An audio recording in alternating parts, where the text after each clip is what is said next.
মাত্র 500 টাকার কারণে নিজের মাকে গলা টিপে হত্যা করে মায়ের রন্না দিয়া হাত আর পা বেঁধে ঘরের ডিপ ফ্রিজের ভিতরে মায়ের লাশ লুকায় রাখে। সোশ্যাল মিডিয়াতে দেখতে পাচ্ছি সাম্প্রতিক একটি বিষয়, বগুড়ার ভূখণ্ডে বগুড়ায় এক যুবক, নাম হচ্ছে সাদ বিন আজিজুর রহমান। আপনারা সোশ্যাল মিডিয়ায় দেখেছেন, মাত্র 500 টাকার কারণে নিজের মাকে গলা টিপে হত্যা করে মায়ের রন্না দিয়া হাত আর পা বেঁধে ঘরের ডিপ ফ্রিজের ভিতরে মায়ের লাশ লুকায় রাখে। এরপরে বাড়ি থেকে পালিয়ে যায়। তারপরে কিছুক্ষণ পরে বাড়িতে এসে একটা নাটক তৈরি করে, বাড়ির কুড়াল দিয়ে আলমারি, সুকেশ, আসবাবপত্র ভেঙ্গে সবগুলো এলোমেলো করে দেয়, দিয়ে একটি নিউজ ছড়িয়ে দেয় যে বাড়িতে ডাকাত পড়েছে, বাড়ি লুট করেছে। সবথেকে আজীব বিষয়, এই ছেলে নিজের মাকে হত্যা করে ফ্রিজে রাখার পরে বাংলাদেশের টপ লেভেলের মিডিয়া, আমি দেখেছি সময় টিভি সহ বেশ কিছু মিডিয়ার সামনে সে বক্তৃতা করেছে যে ডাকাত দল বাড়িতে এসে ছিনতাই করেছে, মাকে খুঁজে পাওয়া যাচ্ছে না। কিছুক্ষণের ভিতরে ফ্রিজ থেকে মায়ের লাশ বেরিয়ে আসে।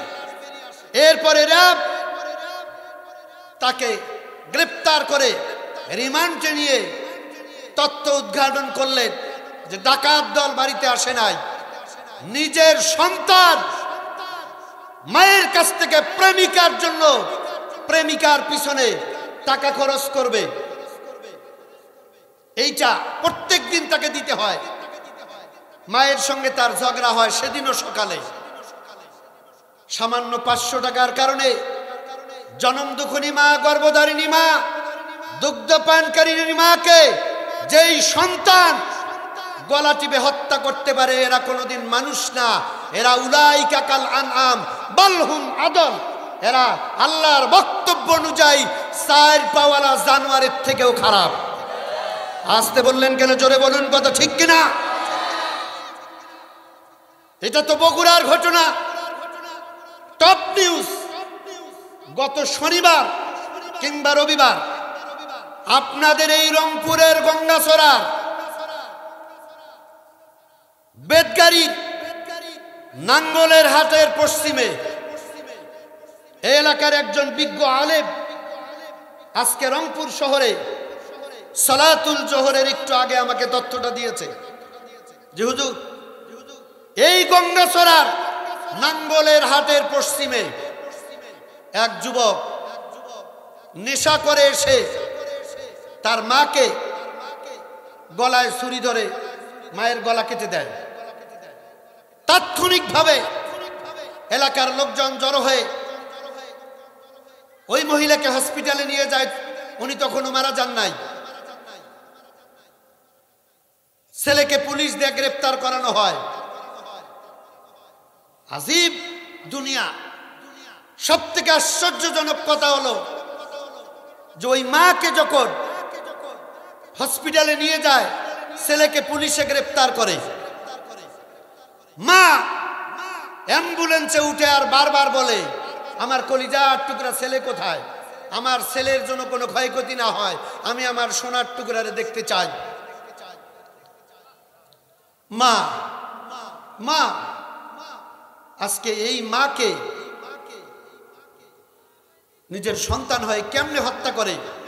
এই যে দুটি তথ্য আমি আপনাদেরকে দিয়ে, এর থেকে যে কথাটা আপনাদেরকে বোঝাতে চাই, এই যে পথভ্রষ্ট ছেলেরা, আসলে দোষ তাদের না, দোষ হলো 16 বছরের এই ফ্যাসিস্ট সরকার শিক্ষা ব্যবস্থা থেকে ইসলামকে নিশ্চিহ্ন করে দিয়ে যুব সমাজকে ধ্বংসের দ্বার প্রান্তে ঠেলে দিয়ে গাঁজা, ফেন্সিডিল, মদ, জেনার পরিবেশ তৈরি করে দিয়ে এই ফ্যাসিস্ট ৪১ পর্যন্ত ক্ষমতার চেয়ারে টিকে থাকার এক হাতিয়ার হিসেবে এই যুব সমাজকে ব্যবহার করতে চেয়েছিল। এটি একটি তথ্য। আর আপনার ছেলে ছেলে হয়ে মায়ের উপরে, বাবার উপরে তরবারি চালায়, এর জন্য ১ নম্বর দায়ী আপনি পিতা, মাতা। আপনার সন্তানকে আপনি যদি দ্বীনের শিক্ষা দিতে পারতেন, কোরআন শিক্ষা দিতে পারতেন, ইসলামের আলোয় আলোকিত করতে পারতেন, ওই সন্তান আপনাকে মাথায় করে ঘুরাতো। কোনদিন গলায় ছুরি তরবারি ধরা তো দূরের কথা, আপনাকে গলা উঁচু করে কোনোদিন কথা বলতো না। কথা ঠিক কিনা?